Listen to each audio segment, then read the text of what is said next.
Hello, podcast listener. Do you like stories about my mom? What about PlayStation 1? Nope, neither of those tickle your fancy? Well, you'll have to listen to the other amazing stuff that we've got put into this episode of JJ Meets World. I want you to sit back. I don't want you to relax, though. I want you to be slightly uncomfortable while you listen to this episode, but enjoy it. Also, there's a big, long section where Tucker has to take a pee. We'll find out if he edits this one out or not. And by the way, if you'd like to help support our podcast, visit jjmeetsworld.com where you can donate to our Patreon, pick up some killer swag at our merch shop, or click the link to Apple Podcast and give us a 5-star review. 1, 2, 3, 4. J.J. Gordon, sort of like that Indiana Jones, in that he's always sniffing out his next adventure. Yes, he is. He's always interviewing guests so he can have them on his show and they can talk about pop culture, arts, and leisure. J.J. has his flag unfurled and he likes his french fries curled, and he's fun and then he twirled as he goes to meet the world. He will march into the rain even if his ankle sprained. Take a peek inside his brain. This podcast is called JJ Meets World. Tucker, let's talk classic video games for a little bit, okay? So we're leading into the holiday season. The time of this recording, it's actually Black Friday. Did you do any shopping for Black Friday? I've hit a couple thrift shops this morning. I actually had forgotten that today was Black Friday. Usually I stay away from shops. Do you think it was Silver Friday? No, I just didn't. I thought Bronze it was Friday. I thought it was Friday. Just Friday? Just good old plain everyday I associate Friday. every Friday with a color. Well, and every Friday at the thrift shops, there's usually a sale on media. It's usually half off. I thought you were going to say meat, and I go, oh boy, we've got a discussion we need to have. Hey, but media. Thrift shop meat. There's an idea. Mm-hmm. There's an idea. It's called a dumpster. It's the thriftiest shop you know. Thrift shop meat would be a great band name, too. It really would, wouldn't it? Yeah. So I haven't taken. So I saw the deal on the board, but I just thought it was the normal Friday deal. Turns out it's also a Black Friday deal. And what was the deal? 50 off. Just 50% Half everything in the store? Off of media. Just media. Yeah. So they took their regular sale and just amped it up a little bit for Black Friday. It just happened to fall on Black Friday, and it's really the same as every other Friday. Because, every year there's a Black Friday. It doesn't have to be the same date. So I really feel like these thrift stores are missing out on an opportunity at saying, like, hey, 50% off Christmas decor, 50% off anything that brings you the joy of a child, 50% off things that you would use to try and make a child more comfortable in your presence. Could we like a game of Chutes and Ladders. Would we be able to make something work like Brown Wednesday? Where everyone goes and uses public restrooms? Where everyone goes. No, it's just it's just not Black Friday. But you chose but brown is the opposite color that you chose? It's not the opposite color. Wednesday is not the opposite of Friday. Okay, what is the opposite of Friday? Monday is the opposite of Friday. Because it's the beginning of the week? Well, it's the beginning of the work week. And it touches a weekend? No one goes TGIM. Oh, actually, Tom Szymanski does. Well, he's wrong, though.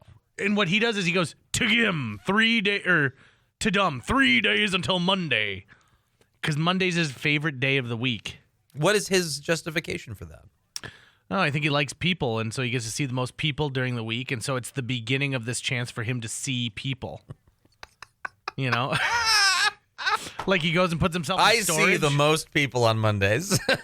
That's a big thing. You're really entertained by this magazine you've got in front of you. I have gone sort of on autopilot of turning the pages.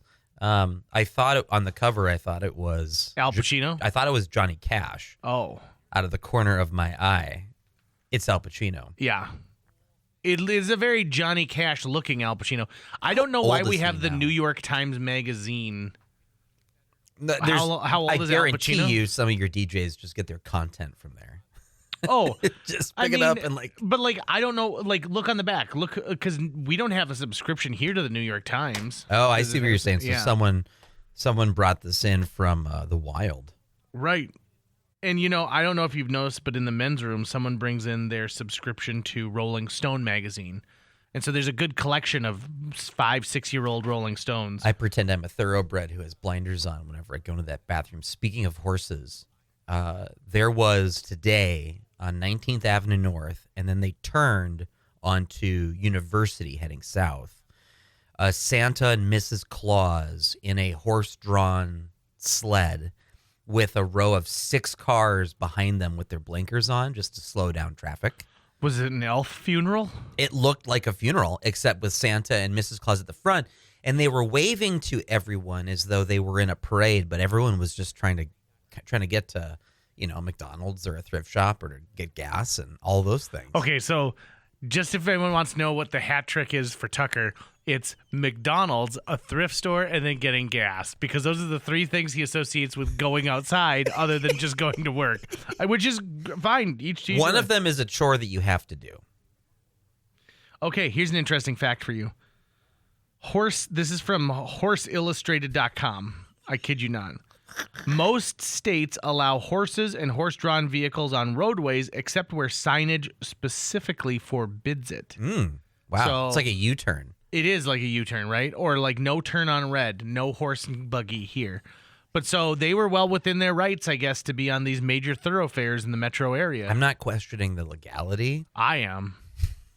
Well, it sounds like you're not. It sounds like you've come down thoroughly on this side. I mean, This I'm going to is have to check legal. out our municipal laws, because it does come down to the city. Like Rutland, North Dakota, horses everywhere, right? The horses outnumber the people sometimes, but not in this case. When you walk through a town with a horse, do you have to have a bag under his butt? That's a good question. I would prefer a horse would have a bag under his butthole if it's walking through my town. Yeah, well, I mean, you don't want to. We're not going to create that job, Right. right? That job existed for a while, and it's gone now. Yep. And we're not going to bring that back. We're not going to bring a poop collector and then give them a good city salary, with a good retirement package. That's just not going to happen. So do horses, they just obey traffic laws, and the rider has to signal with their hands, like if someone was on a bicycle? Yeah, I don't, or you whip the horse on the right or the left, and they whinny and go up, and you're like, oh, they're taking a left. What about interstate travel? Yeah, that's a good question. I mean, there is a minimum speed on the interstate. That's true. That's So true. that's probably where wouldn't be able to. Well, and I guess you have all that land on either side of the interstate as well. The horse is very comfortable running on. Right. And what cop is going to follow you over there? Right. Unless they're on a horse as well. And you know what? The last thing someone wants to do is pull over somebody on a horse and have to arrest them, because now you're also responsible for the horse. Yeah, and you have to use a lasso. Yeah. My mom one time was picking Jill and I up from the train station. We were taking the train back from Chicago. So the train comes in at 3 o'clock in the morning. So the train's ultra late. I think it's 4:30. And my mom pulls up to us and she goes, okay, well, I know I'm late. And we're like, okay. She goes, but I found these 2 dogs. And so as she was driving from her house, which is maybe, I'm going to guess 18 blocks south of the train station to the train station, she encountered 2 gigantic dogs. One was like a Saint Bernard, like a full grown, and the other one must have been like a Malamute. Okay. Right? 2 gigantic dogs. Yeah. And they are in the back seat slobbering. I mean, and they fill the back seat. And so we put our luggage in, and I sit in the trunk, and Jill sits in the front seat. And my mom goes, what am I supposed to do with these dogs? They don't have any collars on. They were just running around. They're clearly inside dogs. So we called animal control, which is closed for the night because it's 4:30 in the morning. So then we called the dispatch, and dispatch said, well, we'll send someone over. And my mom was like, but you have to understand, these are big dogs. And they're like, yeah, ma'am, we got it. She comes over, she opens up the back door where these dogs are just chilling in the backseat of her car, and the officer, I kid you not, goes, holy shit. And she, the female officer looks at her car, and you could tell there was a moment of what am I going to do with these 2 dogs? They're never going to fit in the back of my squad car. And so she goes, would you be willing to drive these dogs with me to our animal control center where, we can care for them? She goes, yes, I would. So my mom then spends an hour driving, and then someone has to find keys, who finds keys. And these dogs turned out to love my mom. They were all about my mom. She saved them. Yeah, she saved them. And Did you guys find out who they belong to? Or? I think that by the morning, whoever did it, and my mom called the police back. She's like, hello, my name's Patty Gordon. I'm like, that's not important. They don't care what your name is. Then she wanted to know if the owner had claimed the dogs, and they're like, well, we really can't tell you that. And she goes, are they evidence? Because isn't that the only time that they can't tell you something is when the crime has been committed and you need to cover something up? But that goes down in the history of like some of the best moments. You know, not to get too far into my mom on this thing, but one of my favorite like moments that you see in movies that I never thought I'd experience, and it's perfectly timed now because in the movie A Christmas Story, when they get the leg lamp, it comes in a crate, right? And he has to get a crowbar to open up the crate. I've only had one thing delivered to me in a crate, and the UPS driver asked if he could stick around because he had never seen an actual crate delivered either. And for my mom's 50th, my sister and I bought her a lamp that we found in Sky Mall. And so the lamp is the body of like a slender woman, and she's not wearing clothes, but she's not naked. Like it's like the silhouette and like it's got texturing all over. And one of her hands is like, she's got like a little, I'm a little teapot like type thing. And the other hand is like coming out. So it's wide in its widest areas. It's got a base and it's black. And then instead of a head, it goes up to where like the lampshade is. Got it. It is striking to say the least. And they had two options. They had a 7-foot tall one and they had a 3-foot tall one. And we ordered the 3-foot tall one, but they sent us the 7-foot. And when you see it, like, so this thing comes in a crate, like a big crate. At one point, I'm like, loading team, step away. Shoot her! Shoot her! So, like, my sister... Gatekeeper! My sister and her boyfriend were the only ones at the house. And so they had to go... And, like, we have no idea what this thing is, right? But it says, you know, shipping care of Christina and J.J. Gordon. And... they open it and they're like, oh, it's this. And so the UPS driver, I think, was slightly disappointed that it was a lady He was lamp. hoping it'd be like an Ark of the Covenant or something. Bingo. And that's what we used to use crates so much more frequently. Now, since then, I've opened many other crates because I've gotten involved in crate-related activities in different ways, shape, and form. At some point, when I'm able to upgrade to a way bigger aquarium, I'll just pre-order it, and I guarantee you that's coming in a wooden crate. Really? Yeah. You think so? I think so, for sure. If it's made of glass, absolutely. If it's made of acrylic, more than likely, yeah. Mm-hmm. Yeah. It's a real shame because it's got that big hollow spot in the middle. Like, they should be shipping other stuff and be like, hey, would you mind delivering this to people in your locale while you're there? That'd be a real baller move for you. You're saying it'd be wasteful for me to order one, have it shipped to me, because the amount of negative space it would be taking up. Yeah. Yeah. Just in the same way that the Ark of the Covenant is wasted space. What is it you have against me today? Like, why is it that you're just rooting for me to not have things I dream about? Well, you've been itching your shoulder or massaging it for like 10 minutes. I'm massaging it. and it's been two And you tops. didn't pay attention to me at the beginning of this at all because you're looking through your Al Pacino magazine. I was listening the whole time. I was doing what dads do. I want active listening. I want someone to look at me while I'm talking to them, and I want them to seem like they're interested in what I'm saying. Yeah. So that's why. I think this is why I've never kept a girlfriend. Yeah. Okay. It's in there. It's in the mix of reasons why. Mm-hmm.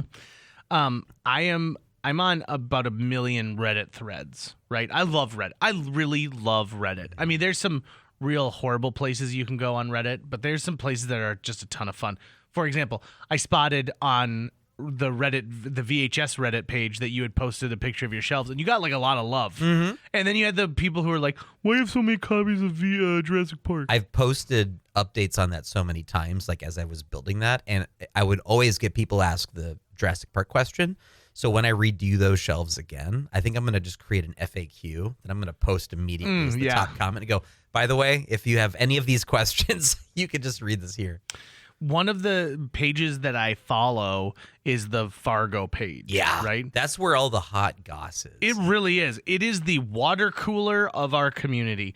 Is there one for Moorhead and West Fargo? If there is, I'm certainly not looking at it. They probably exist, but I guess I don't know how active they are, or if everything just kind of goes to our Fargo. If you want to know what type of stuff is being posted on the like Fargo page, it's like, hey, there's a police presence here, or why did I get a parking ticket for being in the parking ramp? It said weekends are free. All the way down to whose dog is barking nonstop, or can you really trust our Chick-fil-A? There are things that just are nonsense all over the place, and I can't get enough of it. Should we do a This Week in R Fargo right now? Just pull up. You just pull up R Yes. Fargo, and you find some subject there that you want to talk about. We'll put a few minutes into it. Oh, I love this. Okay, so you must have a bunch of Reddit threads, right? Like ones that I follow. Yeah. Yeah. VHS is one. A lot of older media like Laserdisc and stuff. The Sega Genesis one. So nostalgia-based things. Previous podcast guest Mike Rezel is basically a super moderator on a bunch of really big subreddits, and so I follow those subreddits because I like to see what people are saying to Mike about him, because people will accuse him of being like a shill for the government and all this other stuff, and I like seeing that. Okay. So I'm going to let you choose between the numbers 1 and 15, and that'll be the one that we choose. because they're all Some over. number between those numbers. Yeah, so between 1 and 15. Wow, there's 15 things where. Oh, no. I'm just going to count. I figured 15 of the most recent posts. I'm going Got to it. take that number. Oh, let's go with 3. Oh, okay. This one is from Lone Iris 007. Pixeled Brewing. Hey everyone, Pixeled Brewing is open today for their normal business hours of 5 to 10 p.m. Looking for a beer and a place to play games? Pixel's got you. How are the responses to that, though? Okay, so our first response is from Dirk. Oh, that's Dirk Monson. Oh, there you go. I worked at him. I worked with him at Sundog years ago. Oh. I think he's one of the moderators of Fargo. Thank you for being a third space today. Lone Iris responds, I don't know what you mean, but you're welcome. Aaliyah says, got this from Google search. A third space is a place that is not your work or your home, a place which you can visit semi-regularly and have repeated interactions and chats with the same people without planning to meet with them beforehand. Lone Iris says, well, thank you for that. I appreciate you.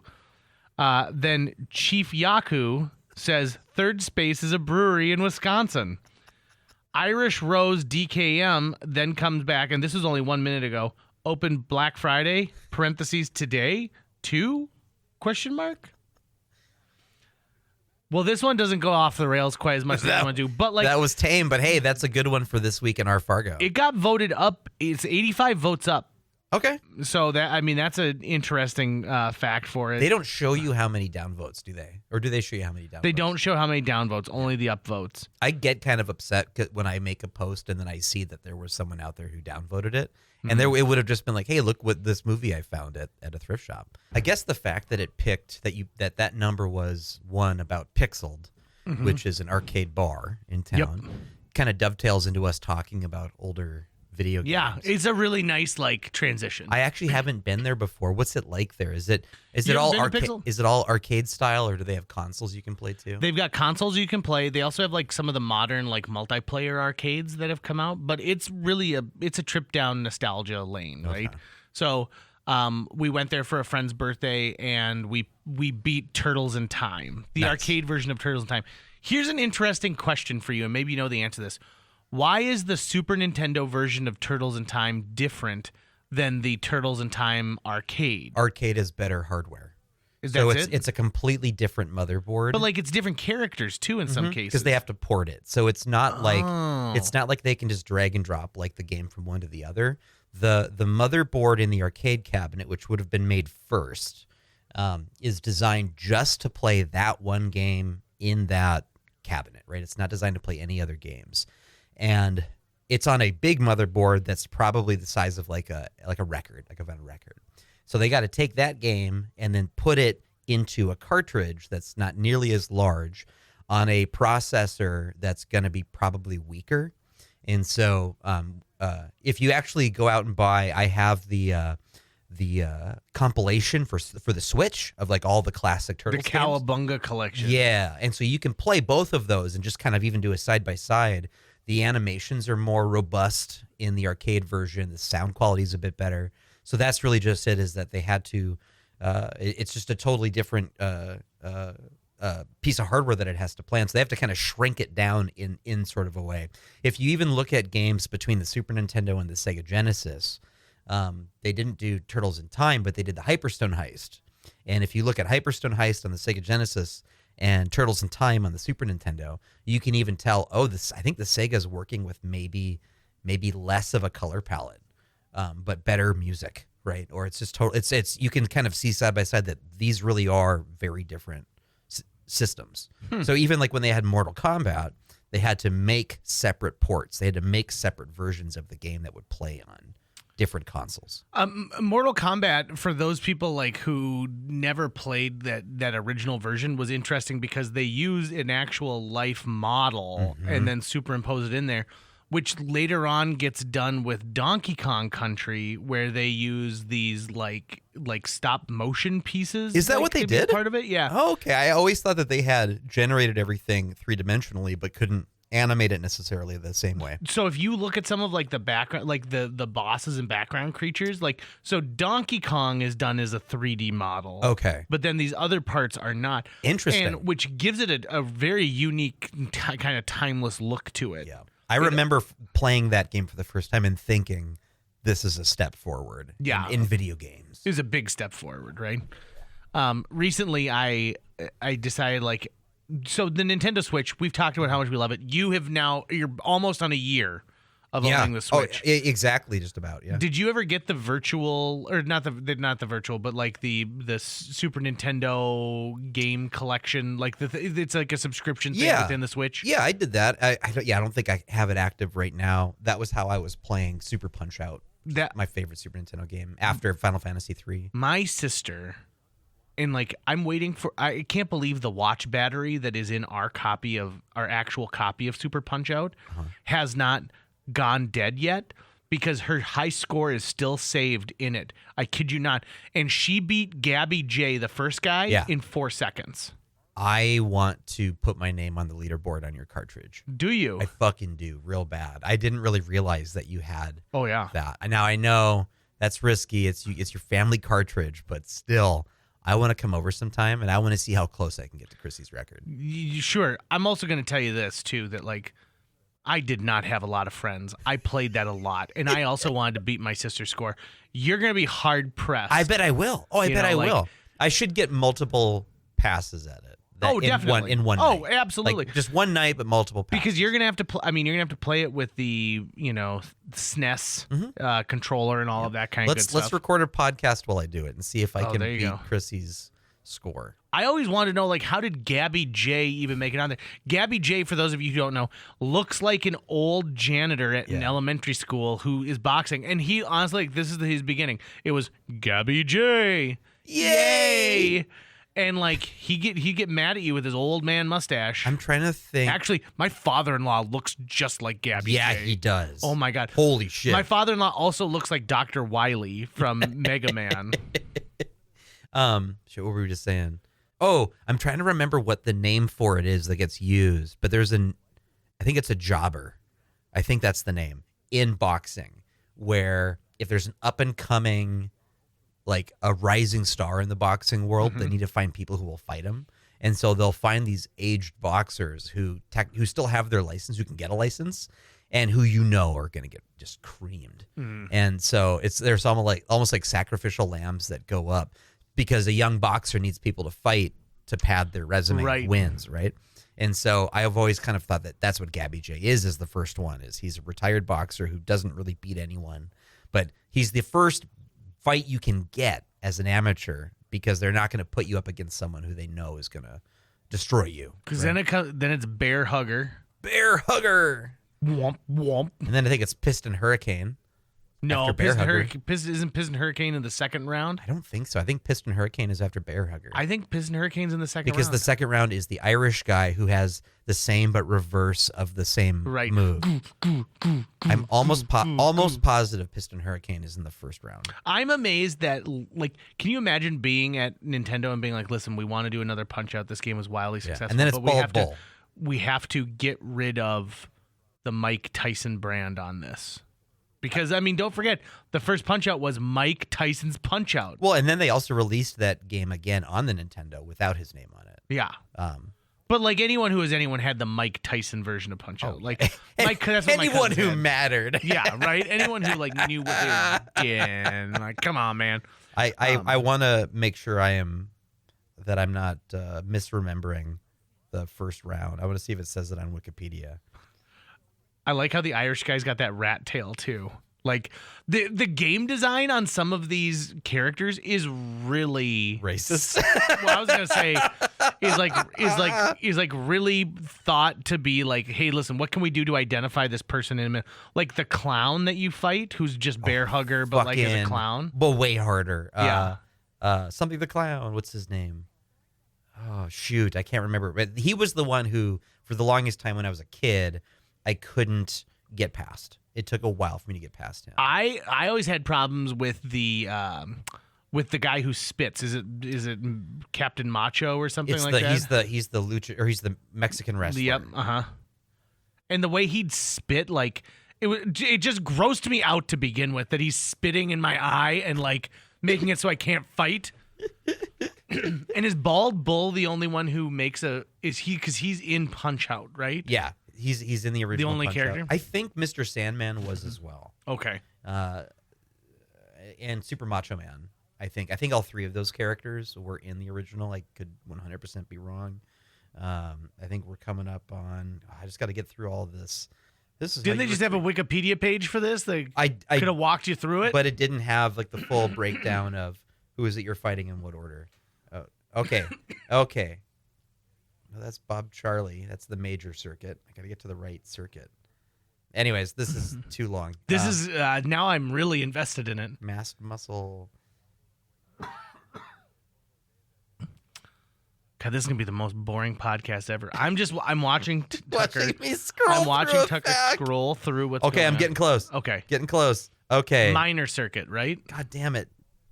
No, I'm in the wrong direction. Hold on. Good God, I can't believe this is taking so long. Mad Clown is the name of the clown. It's just Mad Clown. And he's the one who has a ton of hits that will just knock you out immediately. Yeah. Okay. Okay. Bob Charlie.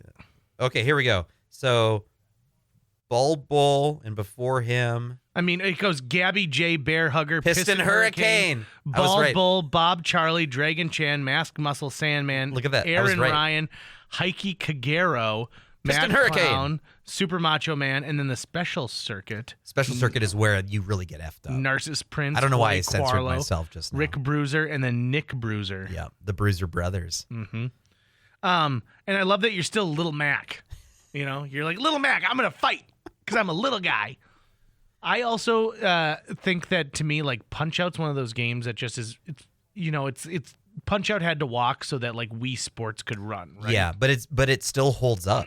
It completely holds up. Like the physics of it, like just the gameplay itself is still fun. You are learning the patterns that each of these characters are doing. But even so, like jumping back into it again is a lot of fun. I typically if it's been a while since I played and I start a playthrough, I typically die at usually, if not Mad Clown, then Super Macho Man. Yeah, Is where that's I- your first down. Typically, and Super Macho Man's at the end of the third big stage, I think, right? Yeah, because it's Bald Bull, Mr. Sandman, Super Macho Man. At one point, you're sort of like, God, just let me start on the major circuit, right? Like, don't make me have to go through with all this again. And then when you're finally knocked out, that shot of you like sitting by yourself in the locker room is like, game over. God, that was a depressing thing to see. Oh, it was hard. It was so hard to see that. It's even worse though when you see that your sister's high score constantly, and I can't remember how intense of a name but I think you get more characters than you'd expect. And so I think it's Kissy Sue, Kissy. Could she sit down right now and just destroy She could. without having to warm up? She could. She could beat Donkey Kong Country without thinking about it. And then she could also do Donkey Kong Country 3 without thinking about it. Donkey Kong Interesting. Country 2, I think, is the one that she might have more difficulty with. Okay. Are you like that for any game? Where Oh, yeah. You just start and you're like, hey, guess what I'm doing here? I'm ready to go on DuckTales immediately. Mega Man X, I know the exact order to beat everybody in. Yeah, those are the ones that are. In fact, what bothers me the most is that initial stage in Mega Man X where you have to like go through the motions just to get saved. Yeah. And you're like, just let me start. Let me get to Storm Eagle. Let's do this thing. I do love that game, but that game, every Mega Man is hard. Yeah. And that's part of being a Mega Man game is it has to be really fucking hard. Do you think in the Mega Man games, so what weirded me out is like when they changed villains, right? And so like, wait a minute, hold on. I thought I was supposed to be fighting Dr. Wily. That's why I've got Dr. Bright, who's this Santa Claus looking man who apparently invented me for who I am today. And really, Mega Man is just a RoboCop video game, right? I remember a long time ago there was rumors that they were going to do a Mega Man movie with Elijah Wood. I remember those rumors. That would have been awesome. He would be a good Mega Man. What's the premise of the story, though, right? Bad guy, use robot, fight bad guy. That's it? I think so. Did you ever see the movie Real Steel, where they do boxing but with robots? Yeah, no. It's so good. Which Hugh Jackman? Yeah, it's so good. Really? It is so good. Really? It is so good. It looks so bad. It looks so bad, but I'm telling you, Tucker, it is so, like, you are rooting for this family through the whole thing, and like it's an underdog story. It is amazing how invested I got into that movie. And I saw it on a random like I think I saw it because something else I wanted to see wasn't playing for an hour, so I thought, well, I'll go to this one.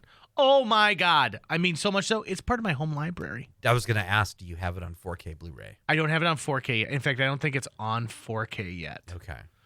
Interesting fact about my home media library. So I finally did a big spreadsheet for it, right?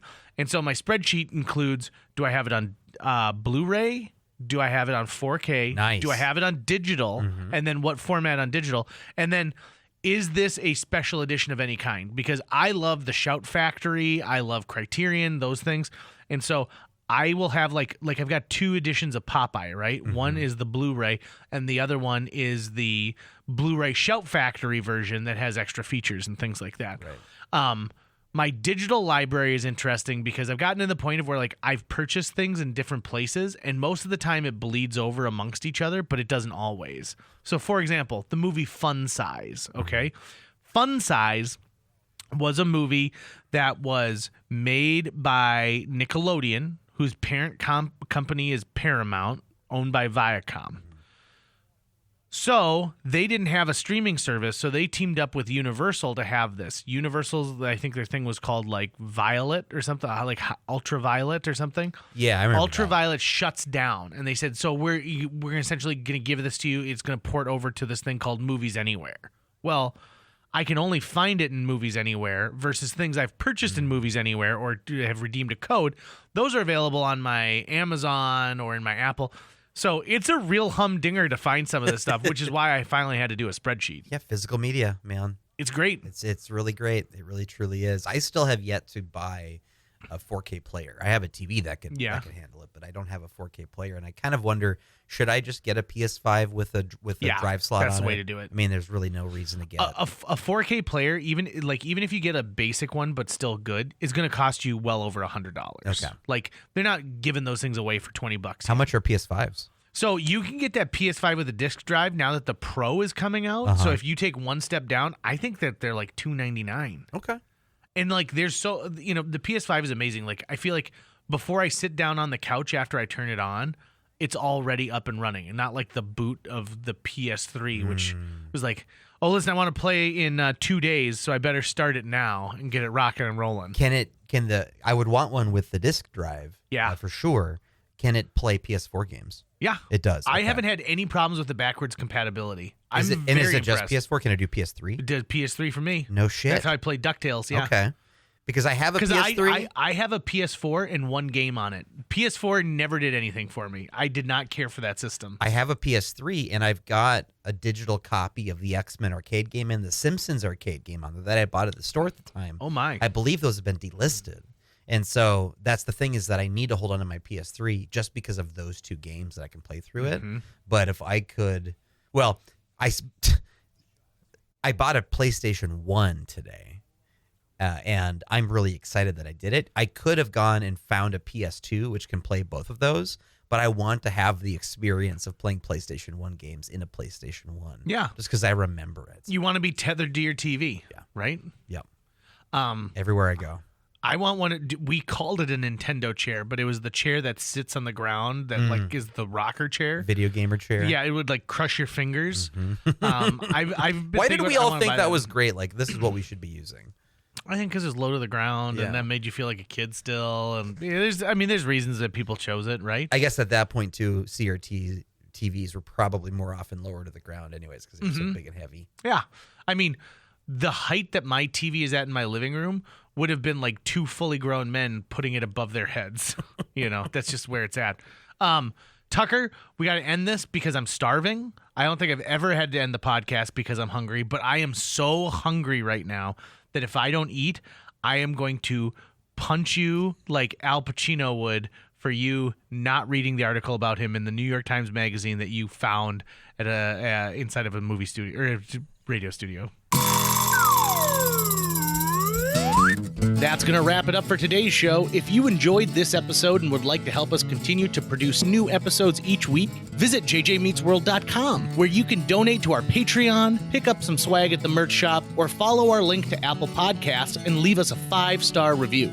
You can also follow us on social media. We're on Facebook, Instagram, Twitter, YouTube, all the sites the cool kids are using these days. JJ Meets World is produced every week by Tucker Lucas. You can find out more about Tucker's work by visiting moonbasemaria.com. If you want to get in touch with your host with the most, check out linebenders.com, where you can find direct contact info for JJ or booking information. My wife says that she still gets in trouble if she writes on her hand because her mom was like, you can't put ink on your hand. So I always try and draw on my wife.